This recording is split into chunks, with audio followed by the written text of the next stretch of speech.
বন্ধুরা, ভারত এখন আর শুধু সীমান্ত পাহারা দেওয়ার একটি দেশ নয়। ভারত এখন তৈরি হচ্ছে আকাশ থেকে শত্রু শহর ধ্বংস করার জন্য একটা সিদ্ধান্ত যা বদলে দিতে পারে গোটা এশিয়ার যুদ্ধনীতি। এবং এটা কোনো সাধারণ অস্ত্র নয়, এটা একেবারে মহা অস্ত্র। তুরস্ক, চীন আর পাকিস্তান সাবধান, সাদা হাঁস নামছে আর সে ফিরবে না খালি হাতে। নমস্কার বন্ধুরা, আজকের ভিডিওতে আমরা কথা বলবো এমন এক উড়ন্ত কেল্লা নিয়ে যা ভারতকে এক নতুন সামরিক সুপার পাওয়ারে পরিণত করতে চলেছে।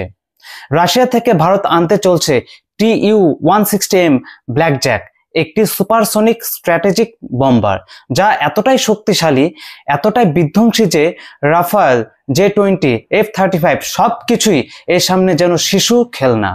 এটা শুধুই এক বম্বার নয়, এটা এক ঘোষণা যে ভারত এখন আক্রমণাত্মক প্রতিরক্ষা নীতি নিচ্ছে।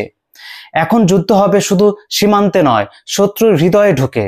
অপারেশন সিন্দুর অভিজ্ঞতা দেখিয়েছে ভারতের প্রয়োজনে এমন একটি যুদ্ধবিমান যা হাজার হাজার কিলোমিটার পেরিয়ে শত্রুকে ধ্বংস করতে পারে, তাও আবার মাঝ আকাশে জ্বালানি না নিয়েই। TU-160M শত্রুদের জন্য এক দুঃস্বপ্ন। এর রেঞ্জ 12,000 কিমি, গতিবেগ ঘন্টায় 2,220 কিমি, পেলোড 40 টন, যেটা রাফাল এবং F-35 এর মিলিত ওজনের থেকেও বেশি। সক্ষমতা পারমাণবিক ও প্রচলিত বোম্বিং।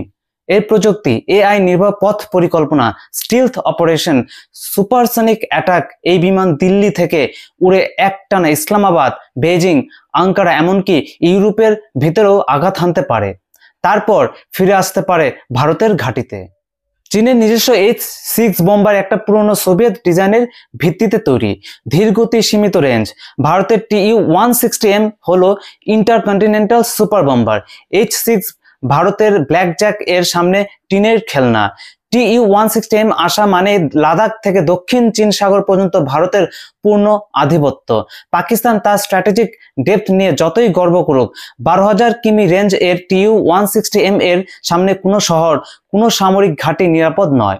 আর যদি এর সাথে যুক্ত হয় ব্রাহ্মস মিসাইল, তাহলে পাকিস্তানের অস্তিত্বের প্রশ্ন উঠবে।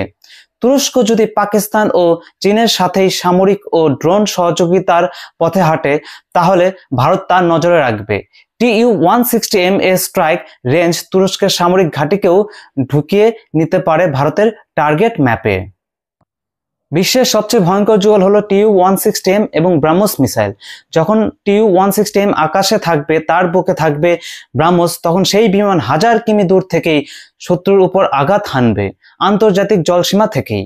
এটাই ভারতের নতুন স্ট্যান্ড অফ স্ট্রাইক ডক্ট্রাইন, যা বিশ্বের কোনো এয়ার ডিফেন্স আটকাতে পারবে না।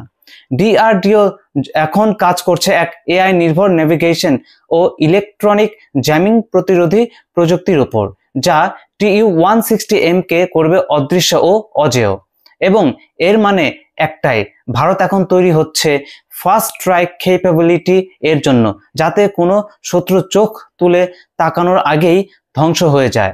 রাশিয়ার সঙ্গে ভারতের এই চুক্তির ফলে আমেরিকা ও ন্যাটোর ঘুম উড়ে গিয়েছে, কারণ ভারত এখন শুধু পশ্চিমা দুনিয়ার অস্ত্রের গ্রাহক নয়, বরং রাশিয়ার সাথে যৌথ উৎপাদনের দিকে যাচ্ছে। HAL এর ইঞ্জিনিয়াররা যদি কজান ফ্যাক্টরিতে TU-160M প্রোডাকশনে অংশ নেয়, তবে এটা ভারতের আত্মনির্ভরতার দিকেও এক বিপ্লব হবে। চীন, পাকিস্তান ও তুরস্কের উদ্দেশ্যে ভারতের TU-160M আসা মানে শুধু অস্ত্র কেনা নয়, এটা এক কৌশলগত বার্তা। এবার থেকে ভারত প্রতিক্রিয়ার জন্য বসে থাকবে না। ভারত আগ বাড়িয়ে হামলা করবে শত্রু মাটিতে গিয়ে, তাদের ঘুম ভাঙার আগেই। চীন, পাকিস্তান ও তুরস্ক সাবধান হলেই ভালো, কারণ এবার ভারত আকাশ থেকেই বিচার করবে।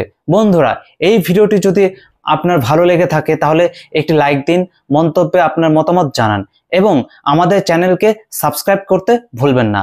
আপনাদের সমর্থনই আমাদের সাহস। জয় হিন্দ, ভারত মাতা কি জয়।